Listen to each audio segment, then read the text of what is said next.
Hoje nós vamos dar continuidade à nossa aula de Era Vargas, Estado Novo. Você deve estar se perguntando, mas eu já terminei o dever de livro, a unidade já acabou, já fechou e a professora continua batendo nessa tecla. Hoje nós vamos encerrar o Estado Novo, ok? E aí, eu vou dividir esse Estado Novo agora em segunda e terceira parte, porque a primeira parte nós vimos na aula de segunda, tá? E aí, vamos tentar focar aqui, ó.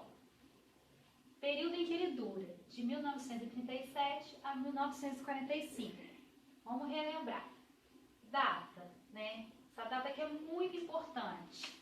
10/11 de 1937. Uma nova Constituição é outorgada e ela vai ser habilitada de polaca. Isso para vocês é bom vocês saberem agora, porque quando vocês chegarem lá no ensino médio, que é o ano que vem, os capitalzinhos, ou seja, vocês já estão com o pé no ensino médio. Vocês vão ver muito falar nesse termo aqui, ó, polaca. E já eu vou explicar para vocês por que a Constituição de 37 ganha esse nome, tá bom? Esse apelido. Em 1937 também nós vamos ter um governo marcado por um autoritarismo muito grande, tá bom? Lembra que o Vargas, ele sempre teve o objetivo de fazer o quê? Centralizar o poder, a política brasileira e tentar fazer com que o Brasil fosse um país nos modelos, digamos assim, da Alemanha, que estava começando a ter uma liderança bem firme lá na frente, um pouquinho com Adolf Hitler. Ele vai se simpatizar não com a figura, com as atrocidades que o Hitler causou, mas com a forma como o Hitler se comunicava com o povo e como que ele conseguiu espalhar uma ideia, né, que foi o nazismo, uma política nazista em tão pouco tempo. Ou seja, o Getúlio vai se apossar dessa forma de falar ao público, de ir a público, de fazer discursos muito parecido, não igual, mas parecido com Adolf Hitler lá da Alemanha, e nós vamos futuramente ver um pouco sobre isso, tá bom? Um pouco não, vamos ver bastante no outro módulo. E aí ele vai começar a buscar essas semelhanças e ver o que ele pode fazer dentro do Brasil para deixar o Brasil um pouco mais nos moldes europeus. Gente, isso não é algo assim novo na história. Desde que o Brasil foi colonizado, a ideia de que o Brasil tem que ter a figura, né, de um país civilizado e europeu dentro dos moldes eurocêntricos, né? Isso nós já vimos lá no 8º ano muito sobre isso. Isso é uma coisa que já está na mentalidade do povo brasileiro dessa época aqui. Até hoje nós brasileiros ainda valorizamos o quê? O que está fora. Dificilmente nós valorizamos a nossa cultura, o que nós temos aqui, né? Então, essa política do Estado Novo vai ser marcada por um autoritarismo muito grande. Essa própria Constituição de 37, apelidada de polaca, ela vai ser uma Constituição muito restrita, mais restrita que a de 34, porque ela permitiu, como nós vimos na aula passada, né, ela vai acabar com os partidos políticos. Pensa, ela vai extinguir partidos políticos. Agora só vai poder falar quem pensa como Vargas. Vocês estão entendendo como é a coisa aqui vai começar a ficar, o cerco vai se fechando cada vez mais dentro do Brasil? Intervenções, demissões, nós vamos ter interventores governando os estados, como eu falei na aula passada, Agora nós não temos mais os governadores do estado, são interventores, geralmente eles tinham um caráter um pouco militar, né? E uma coisa muito importante, passando aqui dessa fase de autoritarismo, dessa nova Constituição e de tudo que eu falei na aula passada, né? Não vou repetir para não me prolongar, nós vamos ter agora um governo que vai ser marcado pelo populismo. Professora, o que é isso? Getúlio era chamado de quê mesmo pelo povo? Qual era o apelido que o povo deu para ele? Um apelido carinhoso até. Pai dos pobres. Vocês são mais jovens, né? Bem mais jovens. Então eu vou falar para vocês perguntarem para os avós de vocês. Mas, se alguém tiver bisa, ou alguém na família com 80 e alguma coisa, né? Na faixa dos 90 ali, né? Tem muita gente que tem. Pergunta, tio, vô, tio avô, né? Vó, bisa, a senhora votou no Getúlio, a senhora gostava dele? Ela vai falar, não, eu não votei não, mas eu gostava. Por quê? Porque ele criou a consolidação das leis trabalhistas, da CLT. Ele instituiu o 13º, férias, carteira de trabalho, tudo o que o trabalhador brasileiro tem hoje foi graças a ele.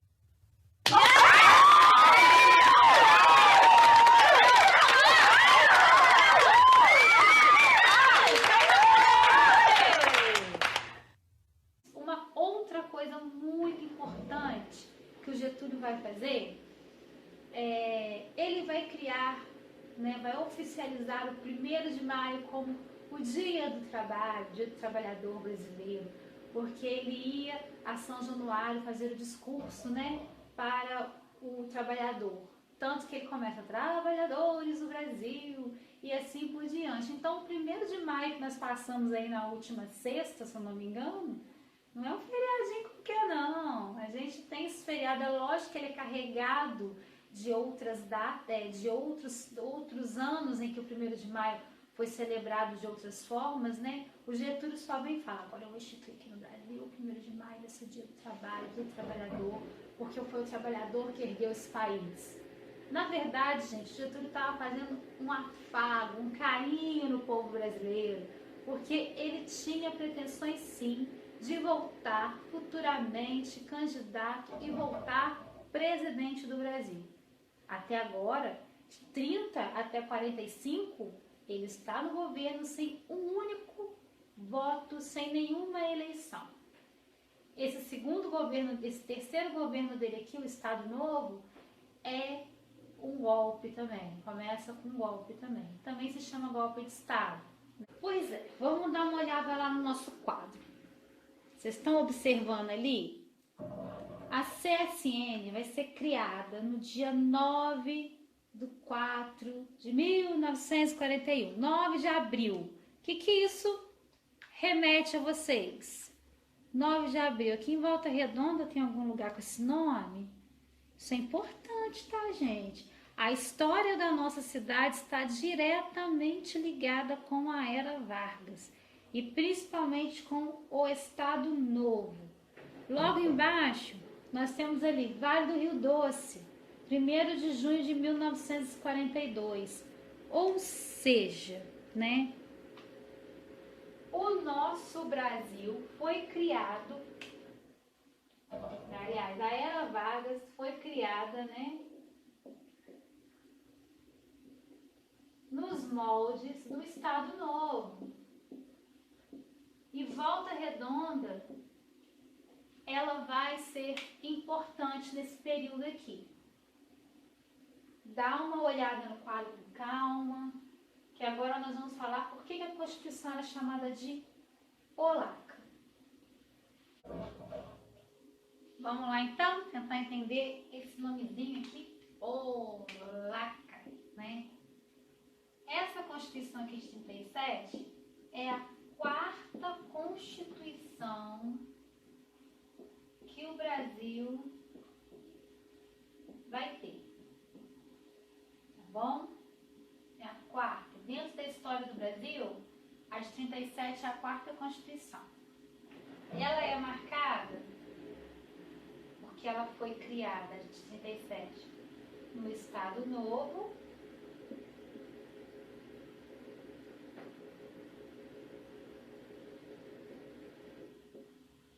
e isso aqui vai caracterizar o que também? O início de uma ditadura civil ou uma ditadura varguista, como alguns historiadores costumam chamar. Por quê, professora? Porque o executivo, ele está mandando sozinho praticamente no Brasil. Nós não temos o legislativo e o judiciário podendo tramitar ali e tentar chegar junto ao executivo. Nós só temos o executivo e alguns não, vários, oficiais do exército, marinha, tudo ali próximo ao Getúlio. Vocês viram isso no filme, quem assistiu. Quando a gente fala em polaca, essa Constituição, ela se assemelhava à seguinte Constituição. Ela teve como base a Constituição dominadora da Polônia. Por isso, polaca, ela vai ser apelidada de polaca. Ela é muito próxima, muito parecida com essa Constituição da Polônia. E aí que nós vamos observar que o Estado Novo, ele vai passar por um período que o Brasil vai passar por um período dentro do Estado Novo em que o cenário externo, político externo, da história aí, se nós podemos dizer, um político social. Aí nós vamos ter a questão desse populismo aqui muito forte. O Vargas era um presidente que ele estava sempre discursando, ora em São Januário, ora em outros comícios e ora também na própria rádio. Nós temos que lembrar que nesse momento aqui ele se aproximou dos cantores, dos artistas brasileiros. Ele não vai simpatizar com todos, mas o artista ele chega muito próximo ao público, não próximo pertinho. Dos artistas brasileiros. Ele não vai simpatizar com todos, mas o artista ele chega muito próximo ao público, não próximo pertinho, mas a música, o livro de um artista, autor também é artista, Isso tudo chega próximo ao público e o público às vezes se identifica com alguns artistas. E se o artista fala que esse presidente é bom, o que vai acontecer? O povo vota nele, gente. O povo vota. Não tem como. Vai falar pra mim que se a Ivete Sangalo falar pra você que o Zé das Couve é o futuro presidente do Brasil e que o Zé das Couve vai ser um bom presidente. Você pode até não conhecer o Zé das Couve, mas você vai votar no Zé das Couve.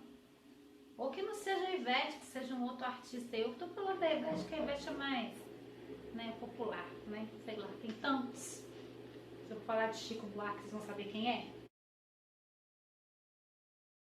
Mas então, aí o Estado Novo, voltando aqui, ele, de novo, na verdade, ele não tem muita coisa não, porque nós estamos lá atrás pensando um pouco assim, peraí, mas quando o Marechal Deodoro da Fonseca dá o golpe lá, expulsa o Dom Pedro e toda a sua família, vai se exilar fora do país, o Brasil está continuando na mão da burguesia, daquela burguesia, de uma oligarquia ali. Quando eu falo burguesia, é aquela oligarquia cafeira, A gente ainda está sendo potência cafeeira nesse período aqui ainda. O Brasil não exporta muito café.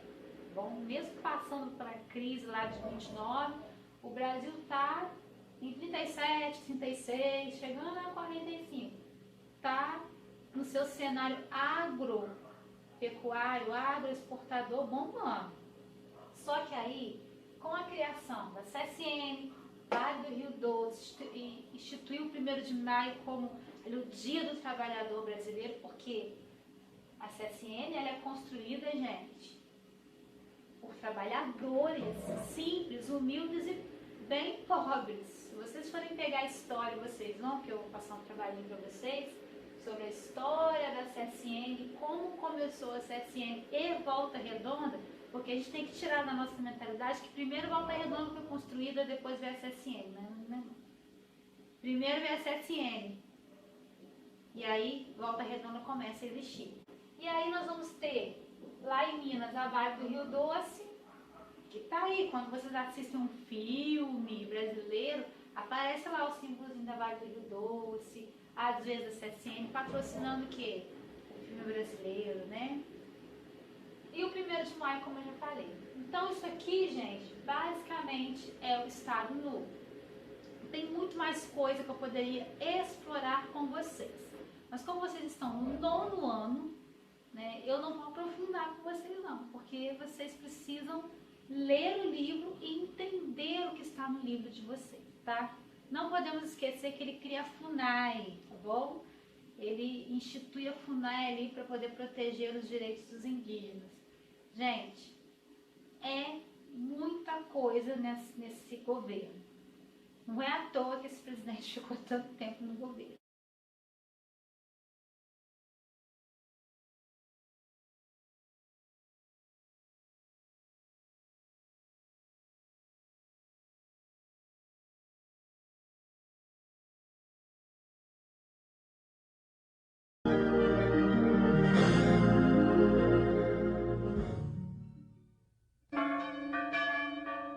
Dia 29 de outubro de 1945. Os ministros militares destituíram o presidente do Brasil, Getúlio Vargas, colocando ponto final na ditadura do Estado Novo. A vitória dos aliados contra o totalitarismo tinha minado o regime de Vargas. Ironicamente, o Brasil tinha lutado ao lado da democracia contra o nazifascismo. O país declarou guerra à Alemanha e à Itália em 42, cedendo à insistência americana. Desde o ano anterior, os Estados Unidos vinham injetando muito dinheiro no Brasil, diluindo a simpatia do governo pelo eixo. Assim, surgiram a Companhia Siderúrgica Nacional em Volta Redonda e a Fábrica Nacional de Motores no Rio. Cada vez mais a nação imensa para a sua predestinação histórica. Em 44, o Brasil entrou de fato na guerra.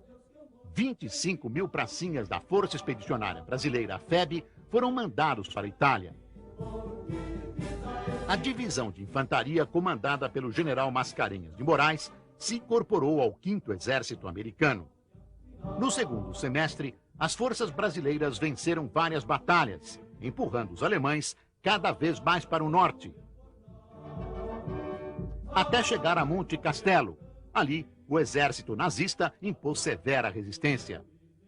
Em 3 tentativas, os alemães rechaçaram os brasileiros, causando pesadas baixas. Somente no final de fevereiro de 45, os pracinhas conquistaram a posição. Eles foram ajudados pelo esquadrão Sentapua da FAB, que bombardeou os inimigos. A FEB obteve novas vitórias, até chegar a Turim, encerrando a participação do Brasil na guerra. Na volta em julho, os pracinhas foram recebidos com uma apoteótica festa na capital da República. A ditadura Vargas agonizava. As manifestações antinazistas trouxeram os opositores do governo de volta às ruas.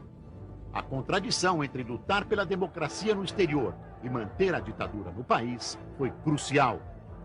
Getúlio ainda tentou iniciar um processo de redemocratização. Libertou presos políticos como Luiz Carlos Prestes e convocou eleições. Era tarde demais. Os próprios ministros militares depuseram o ditador.